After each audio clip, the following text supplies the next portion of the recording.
Hello everyone, my name is Aarohi and welcome to my channel. So guys, आज के video में हम learn करेंगे ऑब्जेक्ट ट्रैकिंग के बारे में। सबसे पहले तो हम अंडरस्टैंड करेंगे व्हाट इज़ ऑब्जेक्ट ट्रैकिंग। उसके बाद हम देखेंगे ऑब्जेक्ट ट्रैकिंग होती कैसे है, हम कैसे परफॉर्म करते हैं ऑब्जेक्ट ट्रैकिंग।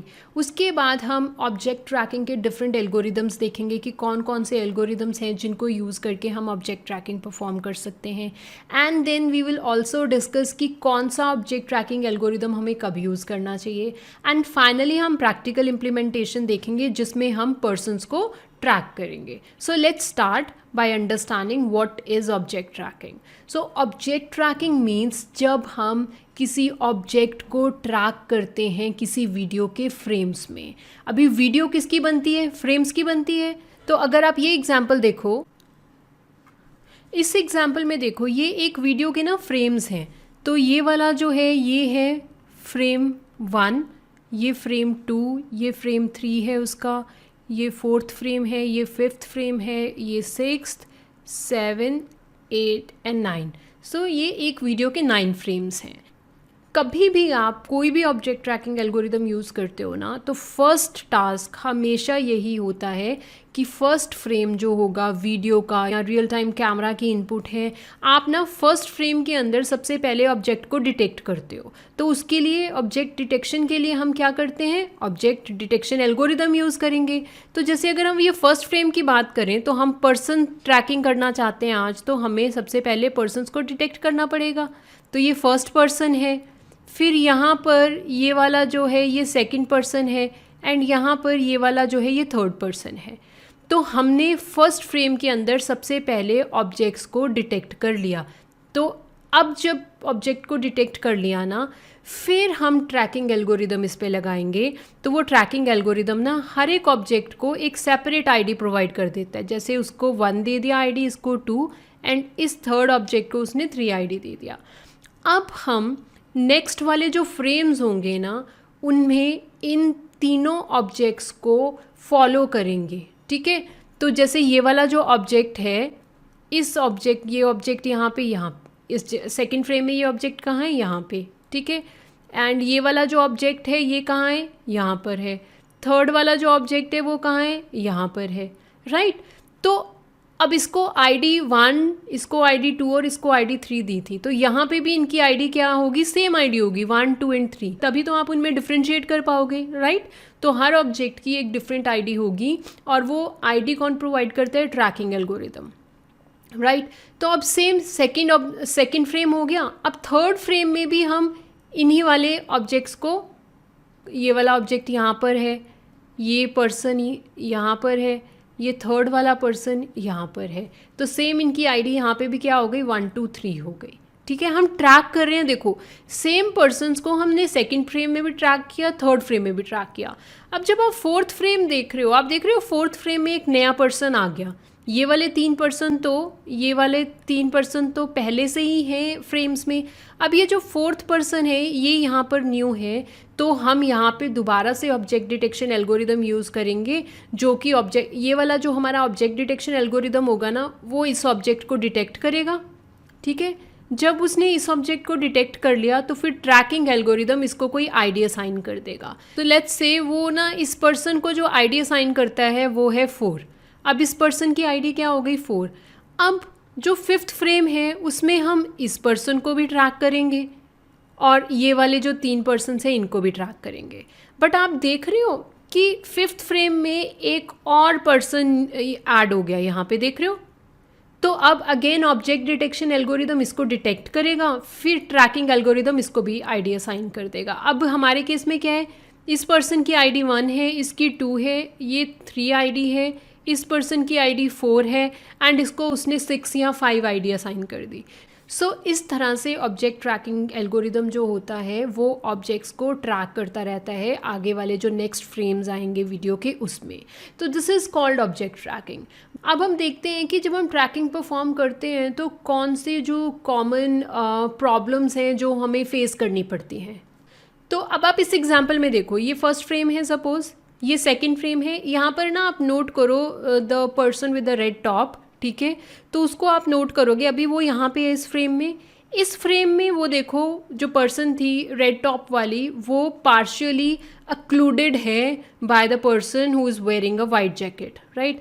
तो अब यहाँ पे क्या हो रहा है ना कि ये एक मेजर प्रॉब्लम है किसमें, ऑब्जेक्ट ट्रैकिंग एल्गोरिदम में। क्योंकि क्या होता है कई बार अगर आप पर्सन ट्रैकिंग कर रहे हो या व्हीकल ट्रैकिंग कर रहे हो तो एक व्हीकल के पीछे दूसरा व्हीकल हाइड हो सकता है, कई बार वो पार्शली ब्लॉक किया होता है किसी अदर ऑब्जेक्ट ने। यहाँ पे जैसे ये the person who is wearing this white jacket, इसने जो रेड टॉप वाला पर्सन है उसको पार्शियली ब्लॉक किया हुआ है। तो ये एक मेजर प्रॉब्लम होती है। इस केस में क्या होता है कई बार हमारे ट्रैकिंग एल्गोरिदम्स सही से परफॉर्म नहीं करते हैं। तो this is called occlusion and इसको क्या बोला जाता है, पार्शियल अक्लूजन। ठीक है, पार्शियल मीन्स आधा पर्सन या आधा ऑब्जेक्ट ब्लॉक किया हुआ है किसी दूसरे ऑब्जेक्ट ने। अब हम अगले फ्रेम पे चलते हैं। इस फ्रेम में देखो, इसमें भी अच्छा, इस फ्रेम में देखो यहाँ पर ये जो पर्सन है, यहाँ पर ये वाला पर्सन, ये पर्सन भी अक्लूडेड है, ये पर्सन भी ब्लॉक हो रहा है, ये ऑब्जेक्ट भी ब्लॉक हो रहा है इस ऑब्जेक्ट के साथ, राइट। ये वाला जो ऑब्जेक्ट है ये इस ऑब्जेक्ट को ब्लॉक कर रहा है, इस पर्सन को ब्लॉक कर रहा है। अब अगले फ्रेम में देखना, ये पर्सन और भी ज़्यादा ब्लॉक हो गया। अब यहाँ पे बिल्कुल थोड़ा सा ये पर्सन दिख रहा है। नेक्स्ट ब्लॉक में वो पूरा ही, नेक्स्ट फ्रेम में वो पर्सन पूरा ही ब्लॉक हो गया इस पर्सन के कारण। So this is called full occlusion. Full occlusion मतलब जब कोई ऑब्जेक्ट दूसरे ऑब्जेक्ट उसको पूरा ही ब्लॉक कर देता है, this is called full occlusion. अब इस केस में क्या होगा, नेक्स्ट फ्रेम में जब वो पर्सन दोबारा दिख रहा है, देख रहे हो ना यहाँ पे वो पर्सन दोबारा हाइड हो गया, बट इस फ्रेम में वो पूरा ब्लॉक कर दिया था दूसरे ऑब्जेक्ट ने, बट नेक्स्ट फ्रेम में वो विजिबल हो गया। अब इस केस में क्या होता है, जब कोई ऑब्जेक्ट कुछ फ्रेम में नहीं विजिबल होता और वो दोबारा जब रीअपेयर होता है तो उस केस में क्या होता है कि हमारे ट्रैकिंग एल्गोरिदम उसको एक न्यू ऑब्जेक्ट की तरह ट्रीट करते हैं, जो हम नहीं चाहते। हम क्या चाहते हैं, थ्रू आउट द वीडियो अगर एक ऑब्जेक्ट है तो उसको एक ही आईडी मिले, ताकि हम अगर हमें कल को उस वीडियो के ऊपर कुछ एनालिसिस करना है तो हमें बिल्कुल राइट आंसर्स मिले, करेक्ट एनालिसिस हो हमारा। तो अगर यहाँ पे इस पर्सन को वो डिफरेंट आईडी प्रोवाइड कर दे, पहले इस पर्सन की आईडी कुछ और थी, सपोज करो 6 आईडी थी, बट अगर अब उसको एल्गोरिदम जब वो रीअपेयर हुआ ये वाला ऑब्जेक्ट आफ्टर फ्यू फ्रेम्स, अगर हमारे एल्गोरिदम ने इसको कोई न्यू आईडी प्रोवाइड कर दी तो उससे क्या पता चल रहा है हमें, उससे ये पता चल रहा है ना कि हमारा एल्गोरिदम इस पर्सन को अब एक न्यू आइडेंटिटी प्रोवाइड कर रहा है। मतलब हमारे एल्गोरिदम के लिए ये ऑब्जेक्ट एक न्यू ऑब्जेक्ट है, वो हम नहीं चाहते। हम क्या चाहते हैं, ये ऑब्जेक्ट अगर आफ्टर फ्यू फ्रेम्स दोबारा वीडियो में विजिबल होता है तो इसको सेम आईडी मिलनी चाहिए, राइट। तो ये जो है, ये 2 प्रॉब्लम्स जो है मेजर प्रॉब्लम्स हैं हमारे ट्रैकिंग के अंदर, राइट। अब मैं आपको बताती हूँ कि हमारे पास कौन कौन से एल्गोरिदम्स हैं जिनको हम यूज़ करके ऑब्जेक्ट ट्रैकिंग परफॉर्म कर सकते हैं, एंड हमें कब कौन सा एल्गोरिदम यूज़ करना चाहिए, एंड उसके बाद हम प्रैक्टिकल इम्प्लीमेंटेशन देखते हैं। तो जो हमारे पास ऑब्जेक्ट ट्रैकिंग एल्गोरिदम्स हैं, अब हम उनको डिस्कस कर लेते हैं। तो सबसे पहले हम बात करते हैं सॉर्ट की, SORT। ये जो एल्गोरिदम है ये 2016 में रिलीज़ हुआ था, and SORT means simple online and real time tracking, right. ये एल्गोरिदम रिलीज़ हुआ था 2016 में। उसके बाद फिर हमारे पास आया deep sort. So deep sort ये एल्गोरिदम रिलीज़ हुआ था 2017 में, एंड देन फिर जो थर्ड एल्गोरिदम है हमारे पास वो है स्ट्रॉन्ग सॉर्ट। अब स्ट्रॉन्ग सॉर्ट एल्गोरिदम रिलीज़ हुआ था 2020 में, राइट। उसके बाद फिर हमारे पास आया बाइट सॉर्ट। अब बाइट सॉर्ट एल्गोरिदम जो है ये रिलीज़ हुआ था 2021 में, एंड देन अभी जो लेटेस्ट हमारे पास ट्रैकिंग एल्गोरिदम है वो है bot SORT, BOT bot SORT कब रिलीज़ हुआ, 2022 में, ठीक है। तो ये हमारे पास अभी लेटेस्ट ट्रैकिंग एल्गोरिदम है, एंड बॉट सॉर्ट का मतलब क्या होता है, बूटस्ट्रैप सॉर्ट एल्गोरिदम।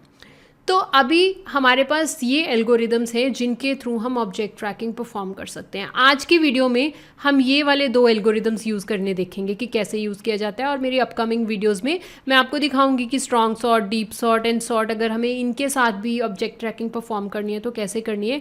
बट आज की वीडियो में हम इसको और इसको लर्न करेंगे कैसे यूज़ किया जाता है। तो अब क्या होता है ना, अभी मैं आपको थ्योरेटिकली तो बता ही देती हूँ, बट मैं आपको बाद में प्रैक्टिकली भी दिखाऊंगी कब हमें बाइट सॉर्ट यूज़ करना चाहिए और कब बॉट सॉर्ट यूज़ करना चाहिए। अब बाइट सॉर्ट का क्या बेनिफिट है, पहले हम ये अंडरस्टैंड करते हैं। जो बाइट सॉर्ट एल्गोरिदम होता है ना, ये फास्ट है एंड सिंपल है। अगर आप ना कोई फास्ट एल्गोरिदम, यहाँ पे आपको मैटर करती है स्पीड ज़्यादा, वहाँ पे आप अगर कोई एल्गोरिदम यूज़ करना चाहते हो तो आप बाइट सॉर्ट यूज़ कर सकते हो। बट यहाँ पर क्या होगा ना, यहाँ पे एक इसका नेगेटिव पॉइंट क्या होगा कि इसकी एक्यूरेसी पे थोड़ा इम्पैक्ट पड़ेगा।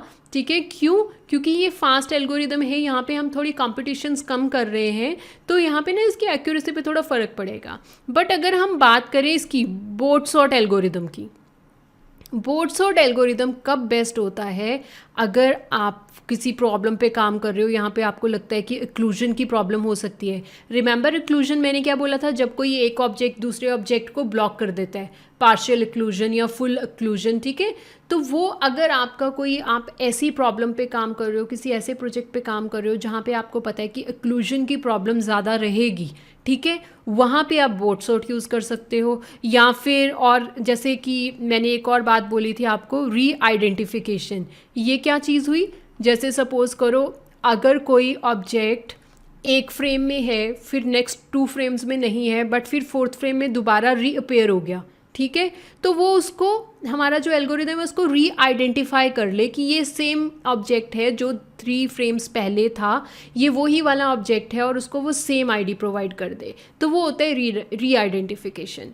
अगर आपको एक्लूजन एंड री आइडेंटिफिकेशन की जो प्रॉब्लम है आपको आ रही है, तो उस केस में आप बॉट सॉर्ट यूज़ करो। बॉट सॉर्ट आपको अच्छे रिजल्ट देगा as compare to byte SORT. But bot SORT जो होगा ना, ये थोड़ा स्लो होगा as compare to byte SORT. तो अब आपको क्या करना है, आपको पता चल गया एक एल्गोरिदम ज़्यादा फास्ट है और दूसरा जो एल्गोरिदम है ज़्यादा बेटर है एक्लूजन एंड री आइडेंटिफिकेशन के सिनारियो में।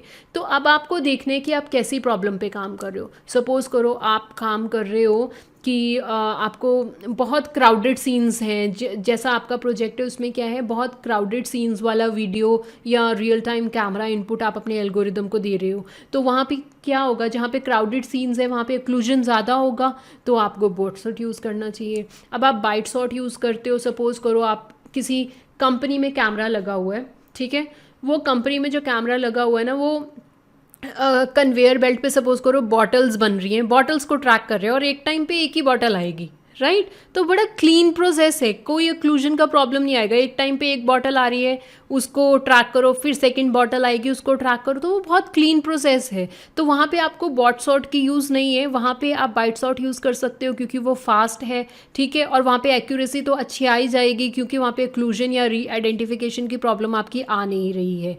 तो इस तरह से आप एल्गोरिदम पिक करते हो। तो अब हम प्रैक्टिकली देखते हैं कि ये 2 एल्गोरिदम्स हम कैसे यूज़ कर सकते हैं। तो गाइस सबसे पहले क्या काम करेंगे हमें सबसे पहले वो सारे मॉड्यूल्स इंस्टॉल करने पड़ेंगे जिनको यूज़ करके हम ट्रैकिंग या ऑब्जेक्ट डिटेक्शन परफॉर्म करेंगे। क्योंकि मैंने आपको एक चीज़ बताई थी ना कि सबसे पहले हम क्या करते हैं, ऑब्जेक्ट डिटेक्शन एल्गोरिदम यूज़ करते हैं।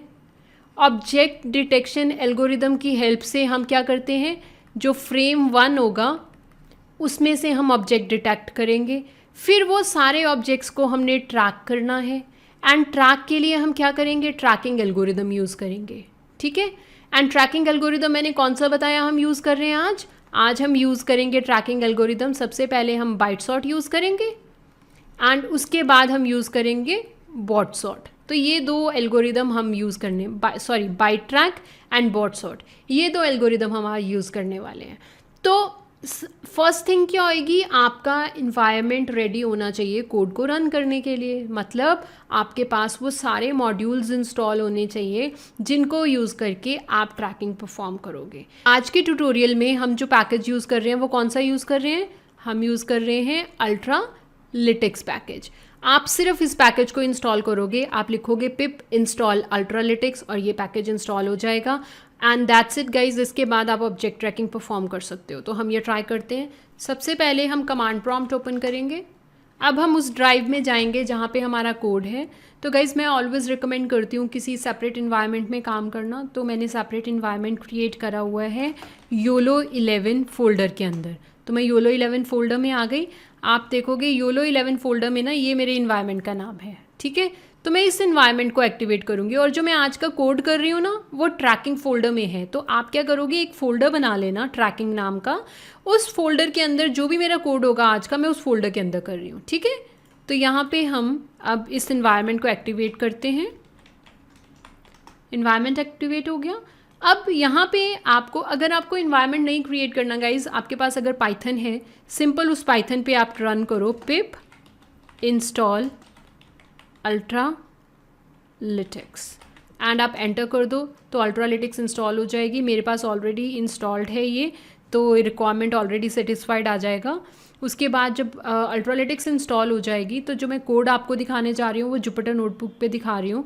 तो अगर तो आपके पास जुपिटर नोटबुक है, आप जुपिटर नोटबुक ओपन कर सकते हो। अदरवाइज़ आप पहले जुपिटर नोटबुक को इंस्टॉल करोगे ऐसे, पिप install Jupyter notebook and enter कर दो।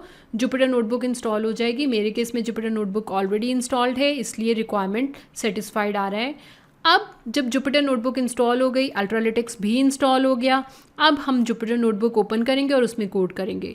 तो जुपिटर नोटबुक को ओपन करने के लिए आप लिखोगे जुपिटर स्पेस नोटबुक एंटर। तो ये मेरी जुपिटर नोटबुक है। आप देख रहे हो यहाँ पे ट्रैकिंग फोल्डर है, मैंने इस ट्रैकिंग फोल्डर में काम करना है तो मैं इसको ओपन कर लेती हूँ। ओपन कर लिया। यहाँ पे आप न्यू पे जाओ, न्यू पे जाओगे, पाइथन 3 पे क्लिक करो, एक जुपिटर फाइल ऐसे खुल जाएगी। यहाँ पे हम कोड करने वाले हैं आज का। सो गाइस इस कोड को यूज़ करके हम सबसे पहले तो क्या होगा, पर्सन को डिटेक्ट करेंगे। तो मैंने आपको बताया था ना, फर्स्ट फ्रेम में हम डिटेक्ट करते हैं, उसके बाद हम ऑब्जेक्ट्स को ट्रैक करते हैं। तो अब क्या है कि आज की क्लास के लिए ना हमें खुद से दोबारा किसी मॉडल को ट्रेन नहीं करना पड़ेगा। वो क्यों? क्योंकि ये जो योलो मॉडल है ना, ये कोको डेटासेट के ऊपर ट्रेन हो रखा है एंड कोको डेटासेट के अंदर पहले से ही पर्सन क्लास है। तो हम अगर वो प्री ट्रेन मॉडल यूज़ कर लेंगे ना तो पर्सन क्लास ऑटोमेटिकली डिटेक्ट हो जाएगी, ठीक है। बट अगर आप किसी ऐसे ऑब्जेक्ट को ट्रैक करना चाहते हो जो कोको डेटासेट की जो 80 क्लासेस हैं उसमें नहीं है, तब आपको अपने मॉडल को पहले ट्रेन करना पड़ेगा। एंड मेरे चैनल पे ऑलरेडी वीडियो है जिसमें मैंने बताया है कि आप ऑब्जेक्ट डिटेक्शन अगर कस्टम डेटासेट पे करना चाहते हो योलो 11 के साथ तो वो कैसे करनी है, आप वो चेक कर सकते हो, ठीक है। तो आज हम क्या कर रहे हैं, हमने YOLO model model pre train model को लोड कर लिया। इसमें ऑलरेडी पर्सन क्लास है जो पर्सन को डिटेक्ट करेगी। अब ऐसे हम मॉडल को टेस्ट करते हैं। मेरे पास ना एक टेस्ट वीडियोस फोल्डर है, उसमें मैंने बहुत सारी वीडियोस रखी हुई हैं। तो मेरे पास एक वीडियो है 2.mp4। इस वीडियो के ऊपर मैं टेस्ट परफॉर्म करके देखती हूँ। पहले हम देखते हैं कि क्या ये जो योलो 11M मॉडल है ये इस वीडियो में से ऑब्जेक्ट डिटेक्ट कर पा रहा है। एंड सेव ट्रू मतलब मैं उसके रिजल्ट्स को सेव करना चाहती हूँ। तो सबसे पहले गाइस मैं आपको आज का ये ट्रैकिंग फोल्डर दिखा दूँ। तो गाइस सबसे पहले ना हम ट्रैकिंग फोल्डर ओपन करते हैं और देखते हैं उसमें अभी क्या क्या पड़ा है। ये मेरा ट्रैकिंग फोल्डर है, ये देख रहे हो, ये तो जुपिटर नोटबुक है जो मैंने ओपन करी है अभी, और ये टेस्ट वीडियोस फोल्डर है। इसको ओपन करते हैं। इसमें देखो मेरी ये 4 वीडियोस हैं। तो मैं इस वीडियो के ऊपर अभी टेस्ट करने लगी हूँ। Let me open this video and show you. ये वीडियो है, इसके ऊपर अभी हम टेस्ट परफॉर्म करेंगे, ठीक है। तो लेट्स सी। अभी आप देख रहे हो ट्रैकिंग में सिर्फ एक एसेट्स फोल्डर है, ये मेरे ऐसे रैंडम फाइल्स हैं इसमें। तो टेस्ट वीडियो फोल्डर है एंड एक जुपिटर नोटबुक है। तो अभी जब हम कोड परफॉर्म करेंगे ना, लेट्स रन इट। तो सबसे पहले तो क्या होगा, ये जो मॉडल है ये आपकी करंट वर्किंग डायरेक्टरी जो कि ट्रैकिंग डायरेक्टरी है उसमें ये वाला मॉडल जो है वो डाउनलोड होगा, ठीक है। जब ये मॉडल हमारा डाउनलोड हो जाएगा फिर इस लाइन के अंदर हम उस मॉडल को यूज़ करके इस वीडियो के ऊपर डिटेक्शन परफॉर्म करेंगे। देख रहे हो ये मॉडल डाउनलोड हो रहा है, ठीक है। तो अभी इसको डाउनलोड होने दीजिए। जब आप ये देखोगे यहाँ पे ये डाउनलोड हो जाएगा, फिर यहाँ पे देखो ये ट्रैकिंग अब स्टार्ट हो जाएगी इस वीडियो के ऊपर। देखो ट्रैकिंग स्टार्ट हो गई। इस वीडियो में 221 फ्रेम्स हैं। ये फ्रेम वाइज फ्रेम उसके ऊपर ट्रैक कर रहा है और यहाँ पे देखो लिखा भी आ रहा है क्या क्या ऑब्जेक्ट ये ट्रैक कर रहा है। अब हम जब दोबारा अपने फ़ोल्डर में जाएंगे, आप देख रहे हो आपको एक नया फ़ोल्डर दिखेगा, रन्स फ़ोल्डर। इस फ़ोल्डर के अंदर सारे आउटपुट वीडियोस सेव होंगी। एंड गाइज ये देखो, YOLO11m.pt, ये जो हमारा डिटेक्शन मॉडल था ये भी यहाँ पे डाउनलोड हो गया। रन्स फ़ोल्डर ओपन करो, डिटेक्ट प्रिडिक्ट ओपन करो, यहाँ पर इसके ऊपर डिटेक्शन हो गई। लेट्स सी, ये देखो, ये यहाँ पर ना आप देख रहे हो और भी क्लासेस को डिटेक्ट कर रहा है। पर्सन क्लास तो डिटेक्ट कर ही रहा है, कहीं पे कार को डिटेक्ट कर रहा है, हैंडबैग डिटेक्ट कर रहा है। तो हमें ये सारे क्लासेस नहीं चाहिए, हम सिर्फ कौन सी क्लास पे फोकस करना चाहते हैं, पर्सन क्लास पे। तो उसके लिए हम क्या करेंगे, इसको कॉपी करो, यहाँ पे पेस्ट करो, यहाँ पर ना आप एक और पैरामीटर यहाँ पे दे दो, क्लासेस इक्वल टू 0। ये 0 का क्या मतलब है, ये जो 0 है ना, ये क्लास आईडी है पर्सन क्लास की। कोको डेटा सेट के अंदर जो पर्सन क्लास है उसकी जो क्लास आईडी है वो है 0। तो अगर हम ये 0 यहाँ पे मेंशन कर देंगे ना, तो हमारी वीडियो के अंदर, आउटपुट वीडियो के अंदर, अब वो हैंडबैग, कार या कोई और क्लास को नहीं डिटेक्ट करेगा। तो अब इसको दोबारा रन करते हैं। जब हमने इसको दोबारा रन किया तो हम देखते हैं, देखो प्रिडिक्ट फोल्डर के अंदर दोबारा से रिज़ल्ट सेव हुए। हम जाते हैं प्रिडिक्ट फोल्डर में, अब आप रन करो तो आप देखो सिर्फ पर्सन ही वो डिटेक्ट कर रहा है, क्योंकि हमें पर्सन्स को ही ट्रैक करना है, तो हमें पर्सन्स ही डिटेक्ट करने हैं। तो आप देख रहे हो क्लास नेम लिखा आ रहा है एंड उसके साथ उसका कॉन्फिडेंस स्कोर लिखा आ रहा है। कॉन्फिडेंस स्कोर मतलब हमारा जो मॉडल है वो कितना कॉन्फिडेंट है कि ये कौन सी क्लास है। तो यहाँ पे 91% हमारा मॉडल श्योर है कि ये पर्सन क्लास है। इस तरह से अब डिटेक्ट हो गया। अब हमने ट्रैकिंग करनी है। ट्रैकिंग का मतलब इन सारे पर्सन्स को ना एक सेपरेट आईडी असाइन हो जाएगी and through out the video उनको वो सेम आईडी ही मिलनी चाहिए, ठीक है।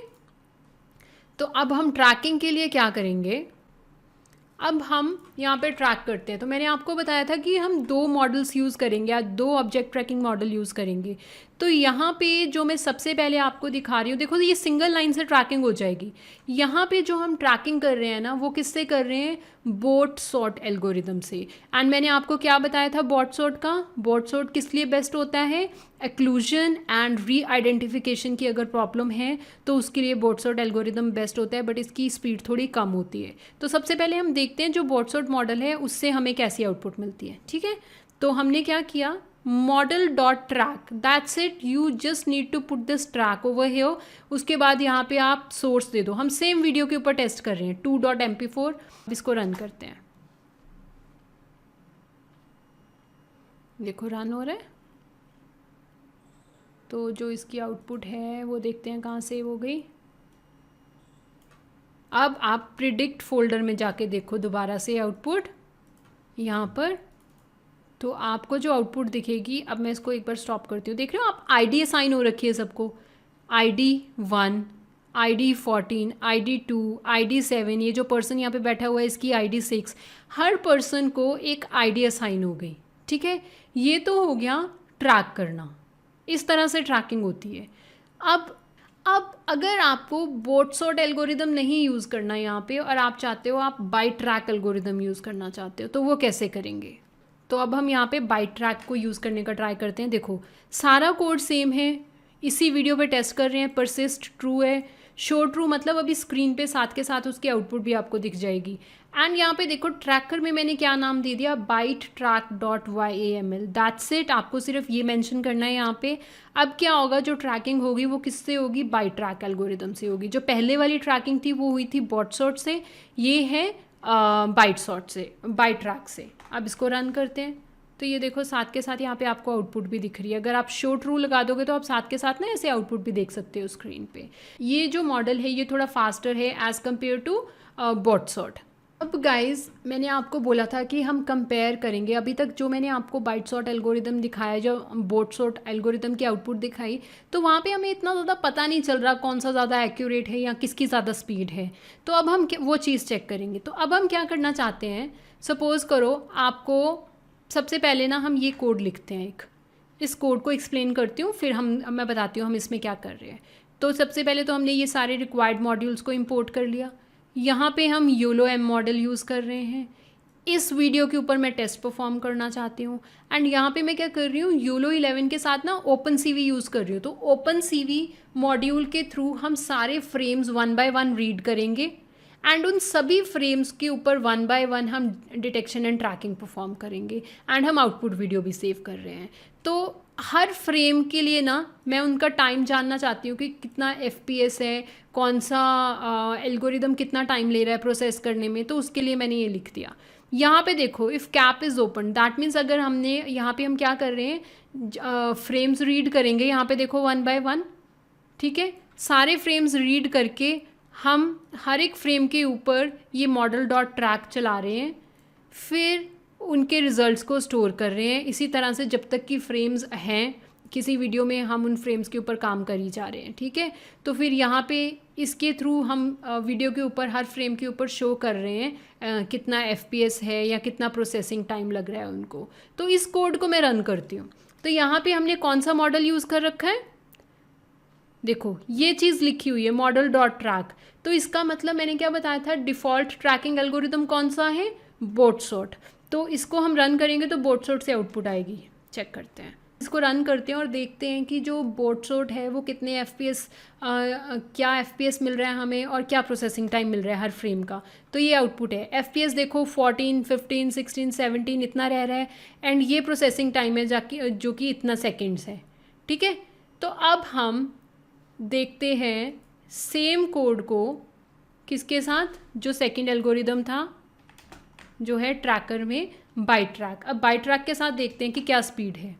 तो अब बाई ट्रैक के साथ देखो प्रोसेसिंग टाइम कम लग रहा है ना, यहाँ पे 0.2 या 3 सेकेंड्स रह रहा है, और यहाँ पे FPS भी देखो 23 FPS है। तो आपने देखा कि बाइट ट्रैक की जो स्पीड है वो ज़्यादा है एज़ कम्पेयर टू बोटसॉर्ट। FPS देखा आपने, प्रोसेसिंग टाइम भी देखा, राइट। तो इसी तरह से ये तो थी छोटी सी वीडियो। जब ज़्यादा बड़ी वीडियो होगी तो ये वाला जो टाइम गैप है ये थोड़ा और बढ़ जाएगा, ठीक है। अब आपको ये देखना है आप किस तरह की प्रॉब्लम पे काम कर रहे हो। अगर तो वहाँ पे एक्यूरेसी, एक्लूजन या री आइडेंटिफिकेशन जैसी प्रॉब्लम है तो आप बोटसॉर्ट यूज़ करो। अगर वहाँ पे आपको पता है कि ये प्रॉब्लम्स नहीं होंगी, एक्लूजन या री आइडेंटिफिकेशन की प्रॉब्लम्स इतनी ज़्यादा नहीं होंगी उसमें, और फिर आप उस जगह पे बाई ट्रैक यूज़ कर सकते हो क्योंकि वो फास्ट है as compare to bot sort. So guys इस कोड का लिंक मैंने डिस्क्रिप्शन सेक्शन में दिया है, आप ट्राई कर सकते हो ये code. So that's it guys. अगर आपको मेरा वीडियो अच्छा लगा तो please like, share and subscribe my channel. Thank you for watching.